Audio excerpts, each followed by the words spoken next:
आरती, तुम इस शादी से खुश तो हो ना? जी हाँ। पता है, मैंने जब तुम्हें पहली बार देखा था ना, मैं तभी समझ गया था कि ऊपर वाले ने तुम्हें मेरे लिए ही बनाया है। और संजोग देखो, मेरे माँ बापों को भी तुम पसंद आ गई, और शायद तुम्हारे माता पिता को मैं। पर एक बात बताओ, मैं तुम्हें पसंद हूँ ये तुमसे तो पूछा गया था ना? जी नहीं। अरे ये क्या बात हुई? जिसकी शादी होनी है कम से कम उससे तो पूछा ही जाना चाहिए। जी हमारे गांव में लड़कियों से नहीं पूछा जाता है। ये तो बड़ी गलत बात है। मैंने तो आपको ठीक से देखा भी नहीं था, बस एक नजर ही देख पाई थी। अरे पर तुम तो मेरे सामने ही बैठी थी उस दिन। जी बैठी तो थी, पर नजर उठाकर आपको देखने की हिम्मत ही नहीं हुई मेरी। तो लो, अब देख लो, क्योंकि अब तो कोई चारा नहीं बचा है। अब तो हो गया अपना ब्याह, अब तो तुम्हें जीवन भर यही चेहरा देखना पड़ेगा। असल में आरती एक बहुत छोटे से गांव में रहती थी। उसकी शादी बगल के गांव सूरजपुर के रहने वाले अनिल के साथ हुई थी। अनिल बहुत ही भोला और सीधा आदमी था। फिर 2 दिन बाद। अरे वाह, ये पराठे किसने बनाए? क्यों, क्या हुआ? ऐसे क्यों पूछ रहा है? ये आपके हाथ का स्वाद तो नहीं है माँ? ये तेरी भाभी ने बनाए, तभी तो मैं कहूँ माँ ये पराठे बहुत स्वाद बने। भाभी हैं कहाँ? वो नहाने गई है, आती ही होगी। भाई मुझे तो बहुत खुशी हुई कि भैया को आप जैसी पत्नी मिल गई। ऐसा क्यों कह रहे हैं आप? अरे आप नहीं जानती इन्हें, 1 नंबर के भोलू चंद हैं।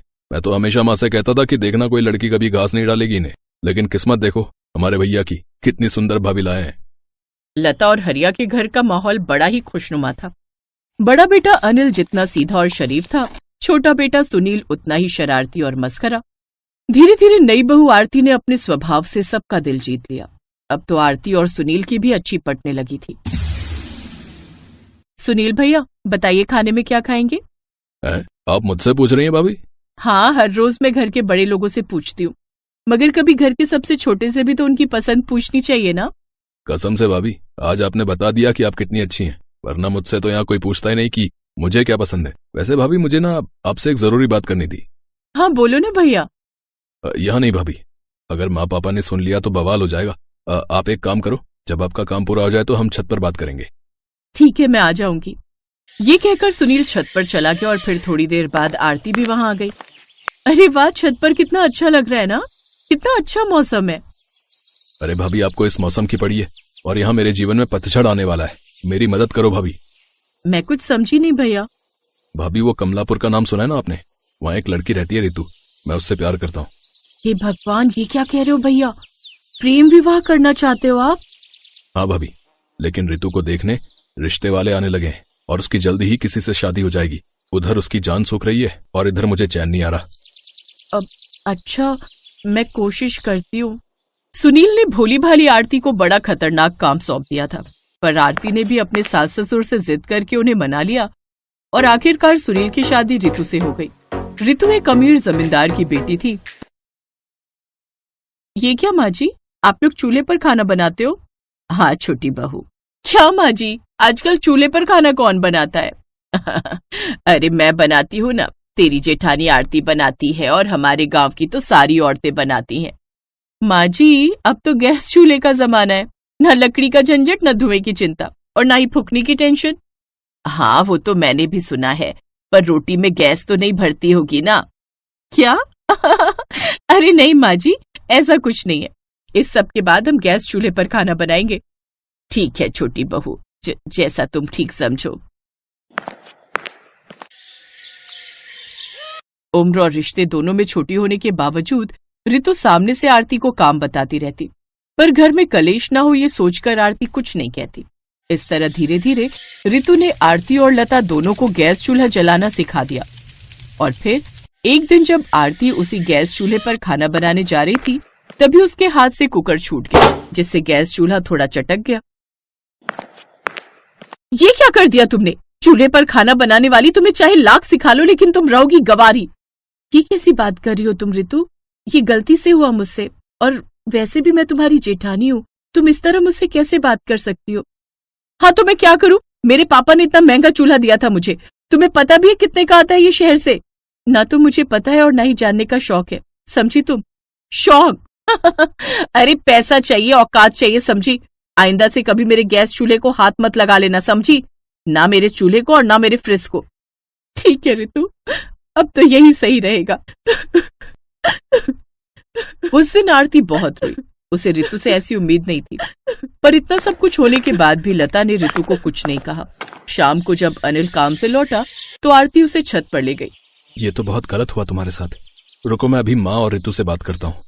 मत करिए, माँ जी पूरी तरह से उसकी बातों में आई हुई हैं और रितु के अंदर से भी उसका पैसा और घमंड बोल रहा है। आज से ये छत ही मेरी रसोई है और हम दोनों आज से यही खाना खाएंगे। ठीक है आरती, तुम जैसा कहो, मैं हमेशा तुम्हारे साथ हूँ। पूरे 2 दिन बीत गए लेकिन बारिश नहीं थमी, जिसकी वजह से पूरे गांव में धीरे धीरे पानी का लेवल बढ़ने लगा और देखते ही देखते उसने बाढ़ का रूप ले लिया। अरे रितु, देख तो घर में पानी घुस रहा है। अब क्या होगा माँ जी, अब हम क्या करें? सबसे पहले तो रसोई में से अपना गैस चूल्हा हटा। अब ऐसा कर, ऊपर छत पर ले चल उसे, वहाँ आरती की रसोई में ले जाकर रख दे उसे, वो मना नहीं करेगी। डर के मारे रितु ने गैस चूल्हे को वहीं छोड़ा और अपनी जान बचाने के लिए छत पर भागी। उसने देखा कि लता और पूरा परिवार आरती की छप्पर वाली रसोई में दुबका बैठा है। वो बारिश में भीगती रही, पर आरती की रसोई के अंदर आने की उसकी हिम्मत ही नहीं हुई। बाद में लड़ लेना जितना भी लड़ना है, फिलहाल अंदर आ जाओ वरना बीमार पड़ जाओगी देवरानी जी। रितु आखिरकार मजबूर होकर आरती की रसोई के अंदर आ ही गई। फिर आरती ने कहा, शाम को साग और रोटी बना रही हूँ, रितु तुम खा लोगी ना या कुछ और बनाऊं तुम्हारे लिए? आरती की बात सुनकर रितु की आंखों से पश्चाताप के आंसू गिरने लगे। वैसे ये मिट्टी वाला चूल्हा भी इतना बुरा नहीं है, थोड़ा टाइम लगता है पर खाना अच्छा बनता है इस पर। भाभी आप सिखाएंगी मुझे इस चूल्हे पर खाना बनाना, क्योंकि मेरा गैस चूल्हा तो नीचे ही रह गया पानी में। रितु की बात सुनकर सभी लोग हंसने लगे और आरती की छत की रसोई और उसके चूल्हे ने पूरे परिवार को फिर से एक कर दिया।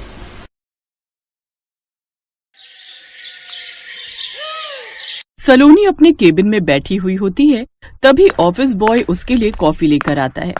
ये लीजिए मैडम आपकी कॉफी। हाउ डेयर यू, बिना मेरी परमिशन के अंदर आने की तुम्हारी हिम्मत कैसे हुई?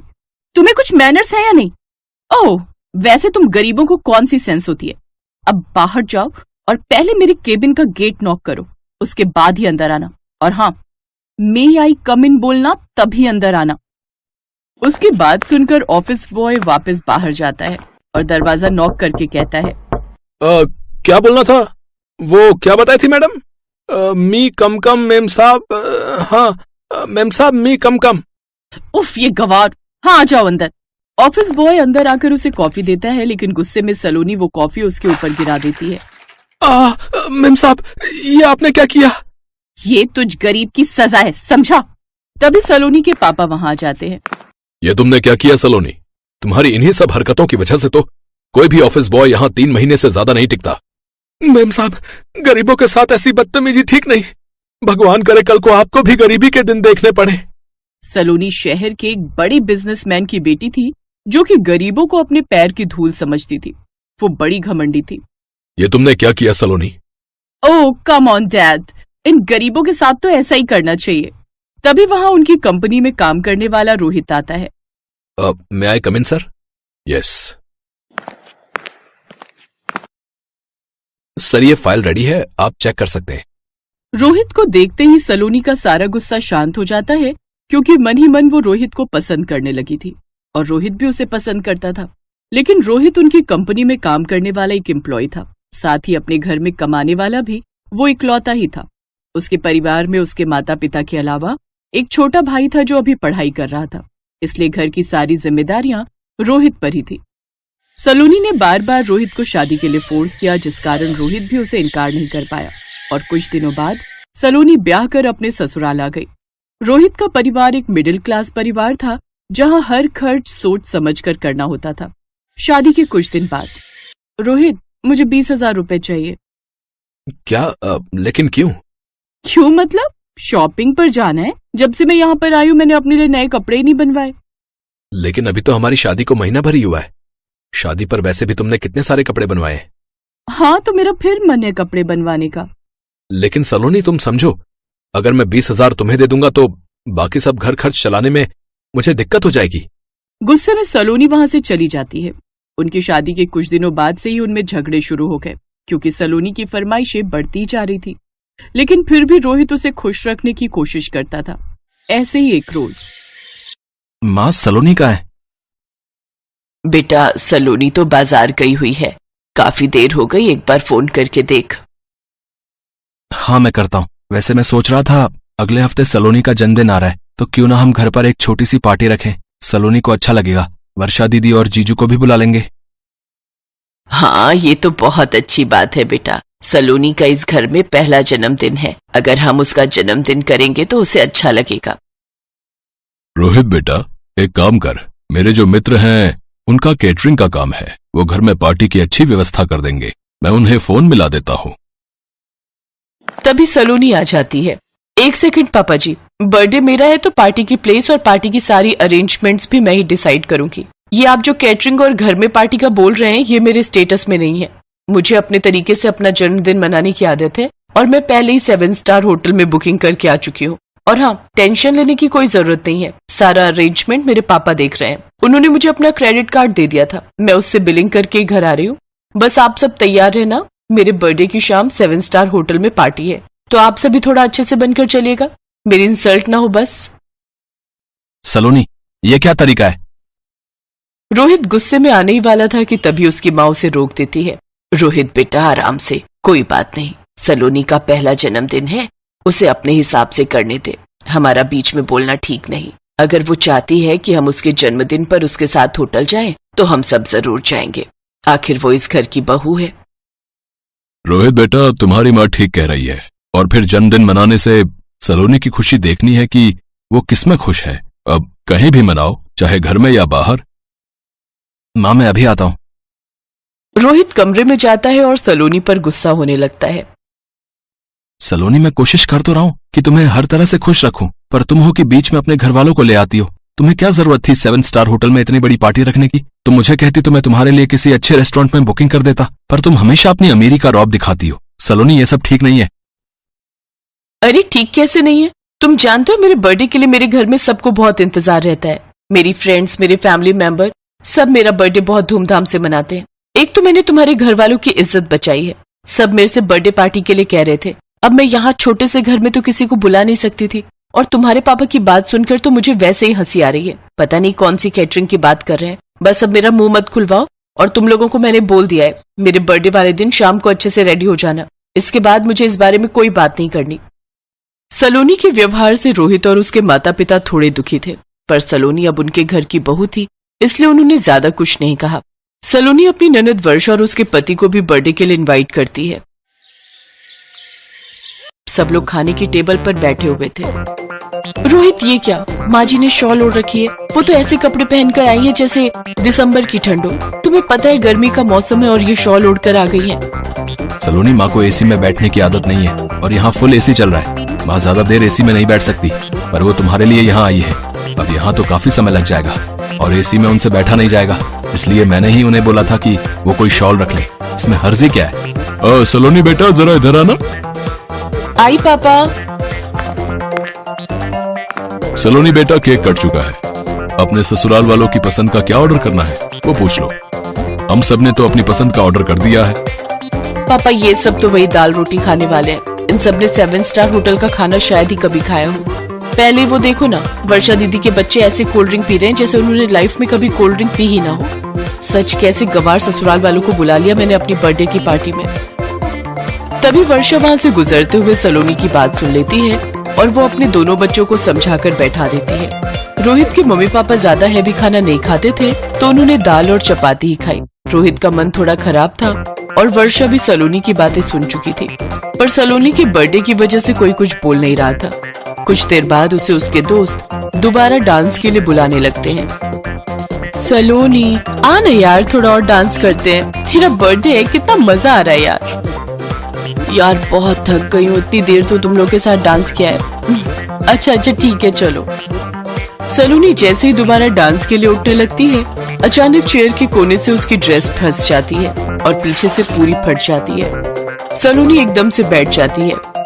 अब यार मेरे ना पैर में एकदम दर्द हो गया है, एक काम करो तुम लोग करो डांस, मैं अभी आती हूँ।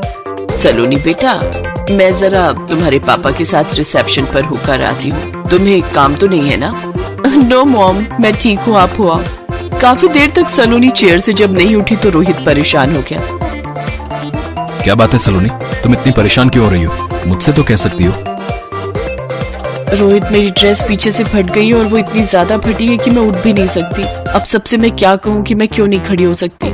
बहुत देर से सब मुझे बुला रहे हैं, मुझे कुछ समझ नहीं आ रहा मैं क्या करूँ। रोहित अपनी माँ और बहन से इस बारे में बात करता है। वो लोग सलोनी के पास जाती हैं। सलोनी बेटा, तुम चिंता मत करो, ये लो तुम मेरी शॉल ओढ़ लो, तुम आराम से खड़ी हो सकती हो। रुको, मेरे पास ये केशवी का रबर बैंड है, मैं इस शॉल को थोड़ा स्टाइल में तुम्हें पहना देती हूँ। आजकल रील में आता है ना अलग अलग तरीके से शॉल को पहनना, मैं उसे स्कार्फ के स्टाइल में तुम्हें पहना देती हूँ। वर्षा सलोनी को स्कार्फ की तरह शॉल पहना देती है। सब लोग सलोनी को इस नए लुक में देखकर उसकी बहुत तारीफ करते हैं। किसी को ये पता नहीं था कि सलोनी ने आखिर इस स्कार्फ की तरह शॉल क्यों पहना है। अरे वाह सलोनी, ये शॉल का स्टाइल तो बहुत ब्यूटीफुल लग रहा है। वो मुझे थोड़ी ठंड लग रही थी इसलिए माँ जी ने अपना शॉल मुझे दे दिया और वर्षा दीदी ने इसे स्टाइल में पहना दिया। बहुत केयरिंग है मेरे ससुराल वाले, मेरी बहुत केयर करते हैं। आई एम वेरी लकी कि मुझे इतनी अच्छी ससुराल मिली है। थैंक यू माँ जी, थैंक यू दीदी। सलोनी समझ चुकी थी कि वो घमंड में आकर अपने कितने अच्छे ससुराल वालों का मन दुखा रही थी। सलोनी अपने व्यवहार को बदलती है और उस दिन से वो अपने ससुराल वालों को बेहद प्यार और सम्मान देने लगती है।